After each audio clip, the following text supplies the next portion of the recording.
محبوب علیہ السلام سے دور کرنے کے لیے عشق رسالت مآب صلی اللہ علیہ وسلم کی دولت جو ہے وہ یہ سینوں سے اچکنے کے لیے ایک سازش کی گئی۔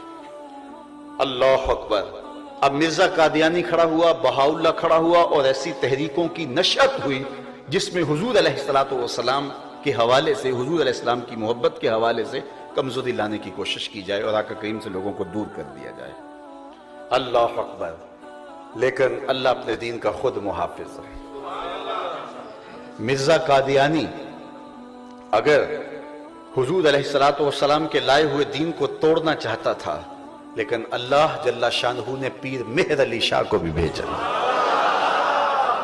اور پھر انہوں نے جس طرح مرزائیت کے تابوت میں آخری کیل ٹھونکا اور جس قوت کے ساتھ مقابلہ کیا، اللہ اکبر، اور پھر جس طرح وہ اپنے انجام بد سے جو ہے وہ دوچار ہوا، اور ادھر حضور علیہ السلام کے بابت جو عقائد تھے، جو حضور کی قربت کا ذریعہ تھے، ان عقائد کو مسخ کرنے کی کوشش کی گئی، اور ان کے متبادل عقائد توحید کے نام سے دینے شروع کیے۔ ان کے اندر بریلی میں ایک شخص پیدا کیا جس کا نام احمد رضا ہے۔ اللہ راجپال سے شرارتیں کروائی گئی، لیکن پھر اللہ نے کام کس سے لیا؟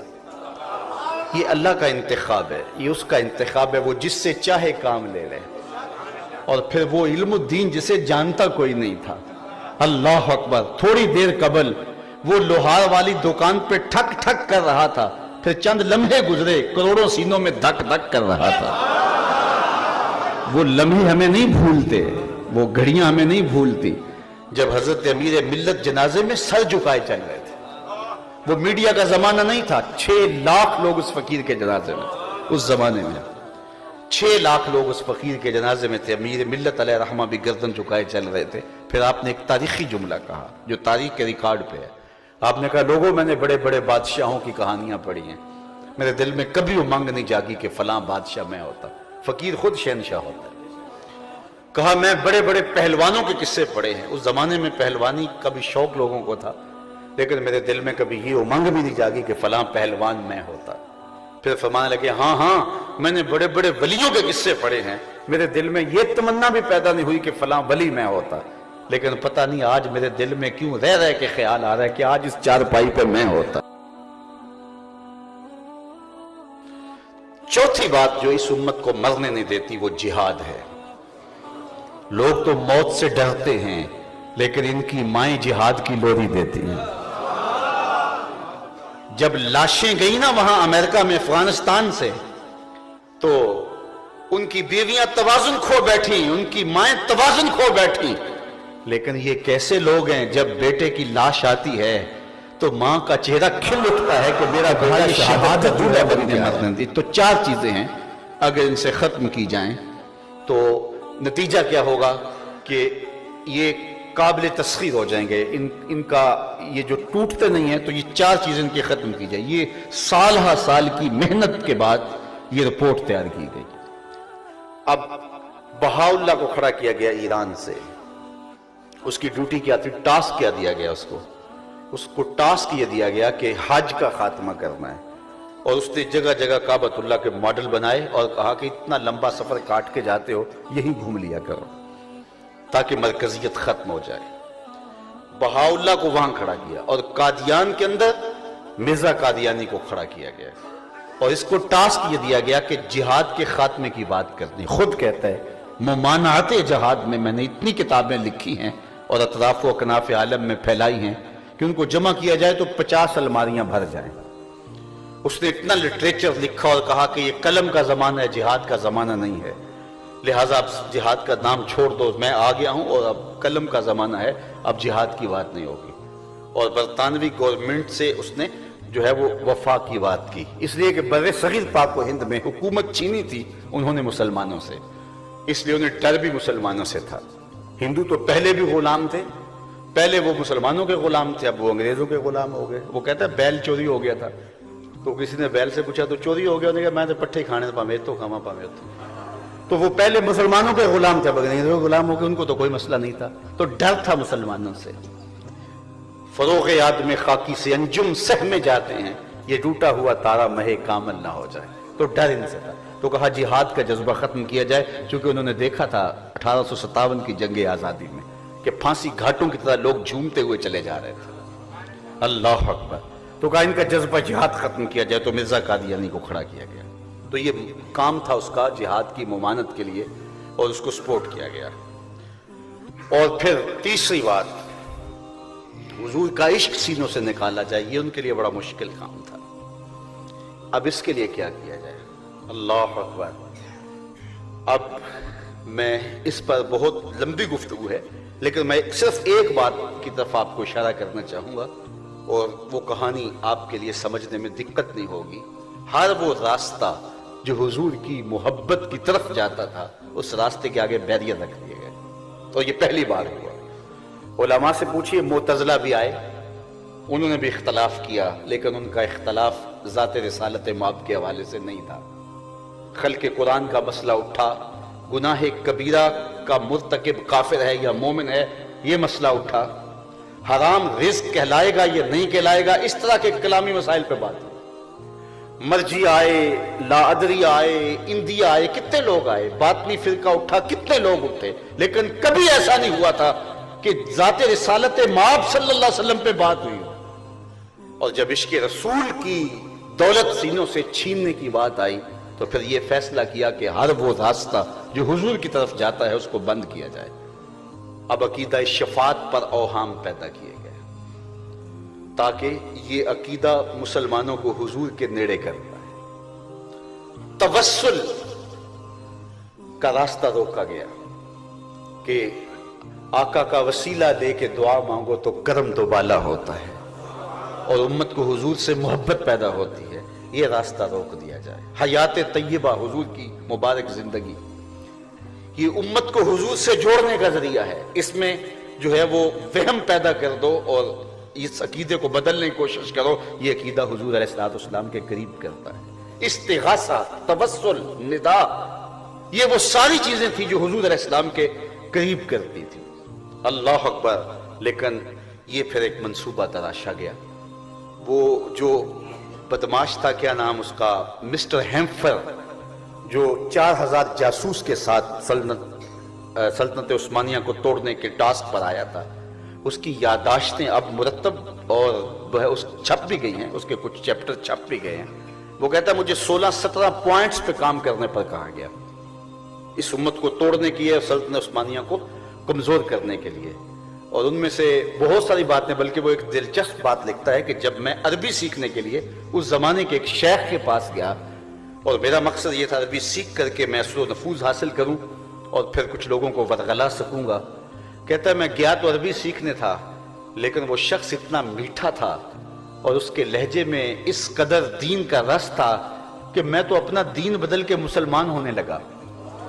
پھر میں نے سوچا میں تو جاسوس ہوں اور میں تو کوئی کام کرنے آیا ہوں، تو میں اپنا عقیدہ چھوڑنے لگا ہوں، اور پھر میں واپس پلٹا۔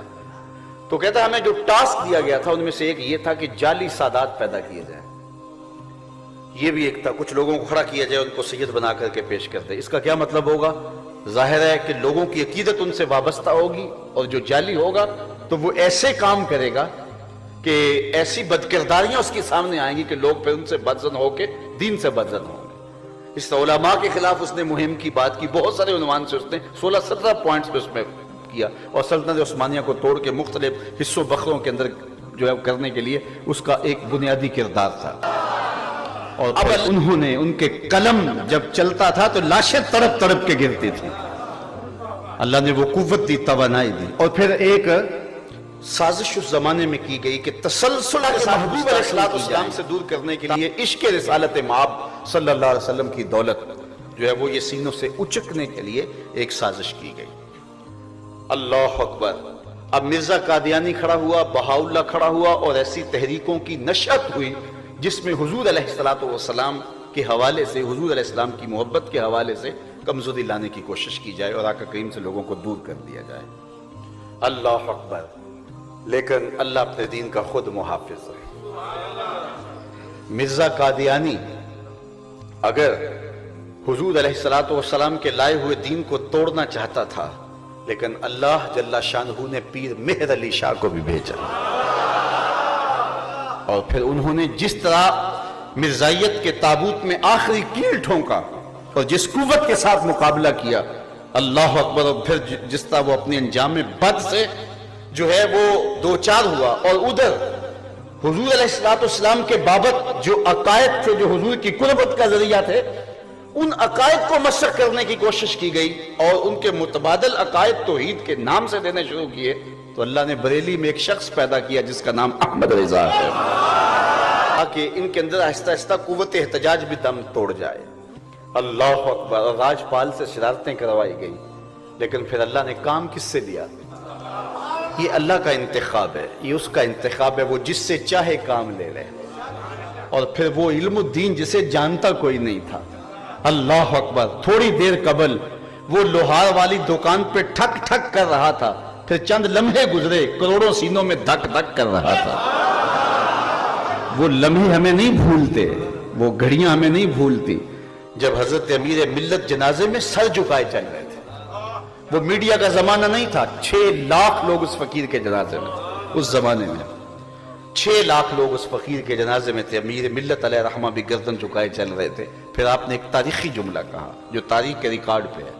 آپ نے کہا، لوگوں میں نے بڑے بڑے بادشاہوں کی کہانیاں پڑھی ہیں، میرے دل میں کبھی امنگ نہیں جاگی کہ فلاں بادشاہ میں ہوتا. فقیر خود شہنشاہ ہوتا ہے. کہا، میں بڑے بڑے پہلوانوں کے قصے پڑھے ہیں. اس زمانے میں پہلوانی کا بھی شوق لوگوں کو تھا، لیکن میرے دل میں کبھی یہ امنگ بھی نہیں جاگی کہ فلاں پہلوان میں ہوتا.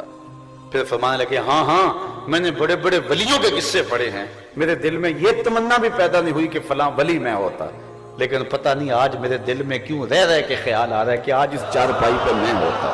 یہ عزت ہے. ہفت اقلیم کے شہنشاہ کو وہ عزت نہیں ملی جو اس فقیر کو نصیب ہوئی. جب کفن کی تلیاں کھولنے لگے کر دیا. غازی کی وصیت یہ تھی کہ مجھے میانی صاحب میں دفن کیا جائے. نقص امن کا بہانہ بنا کے میاں والی دفن کر دیا گیا. پھر باقاعدہ ایک تحریک چلی کہ ہم وہاں سے ان کو لاہور لے کے آئیں گے، اور پھر 1 مہینہ تک مسلسل تحریک زور پہ چلتی رہی اور حکومت نے گھٹنے ٹیک دیے، اور پھر وہاں سے ان کی قبر کشائی ہوئی. تاریخ کہتی ہے جب میاں والی میں غازی کی قبر کھلی نا، پورا میاں والی خوشبوؤں سے مہکنے لگا. اور پھر وہاں سے غازی صاحب کو بذریعہ ریل اس زمانے میں لایا گیا، اور وہ وصیت تھی وہ پوری ہو گئی. جب قبر میں اتارنے لگے تو علامہ اقبال نے کہا، غازی جو تیری وصیت تھی وہ ہم نے پوری کر دی، اب ایک کام تو نے بھی کرنا ہے. اور ساتھ رو رہے تھے اور تنیاں کھول رہے تھے. کہا، غازی جب لاحد میں رسول اللہ آئیں تو اقبال کا حضور کو سلام کہہ دینا. اللہ اکبر. اور پھر جب مٹی ڈال کر کے کہتے ہیں اقبال ہاتھ ملتے جا رہے تھے اور ساتھ کہتے ہیں لوگ کو اسی گلہ ہی کرتے رہ گئے تو ترکھانا دا منڈا بازی لے گئے. اللہ اکبر. تو یہ اللہ اپنے دین کا خود محافظ ہے، خود محافظ ہے اپنے دین کا. اچھا، جو دشمن ہوتا ہے وہ پلان اے کے بعد پلان بی بھی رکھتا ہے. اگر ایک پلان ناکام ہو جائے تو پھر دوسرا. جہاد کے خاتمے کے لیے کھڑا کیا گیا تھا مرزا کو، اب وہ کامیاب نہیں ہو سکا. چند لوگ متاثر ہوئے. اگر لاکھوں بھی ہیں تو کروڑوں میں لاکھوں چند ہی ہیں. اور بہاؤلہ کی سازش بھی ناکام ہو گئی، وہاں ایران کے اندر دھری کی دھری رہ گئی. اسی طرح باقی سازشیں ساری ناکام ہو گئی. تو پلان بھی کیا ہے؟ پلان بھی یہ تھا کہ جہاد ختم مرزا کے ذریعے سے تو نہیں ہو سکا، اور یہ ختم ہو بھی نہیں سکتا. اب اس کو بدنام کر دیا جائے. اب جہاد کو بدنام کرنے کے لیے داعش جیسی تنظیمیں کھڑی کی گئی. دشمن ہمارا خاموش نہیں بیٹھا، اور پھر سروں کو کاٹ کر کے قبروں سے لاشوں کو نکال کر کے چوراہوں میں لٹکایا گیا، اور پھر سروں سے فٹ بال کھیل کے لوگوں کو بتایا گیا یہ جہاد ہوتا ہے. اور پوری دنیا کے اوپر جو ہے پھر اس کی میڈیا کے ذریعے سے مہم چلائی گئی اور لوگوں کو بتایا کہ یہ جہاد ہوتا ہے. تو جہاد کو ختم تو نہ کیا جا سکا، پلان بی کے طور پہ جو ہے وہ دوسرا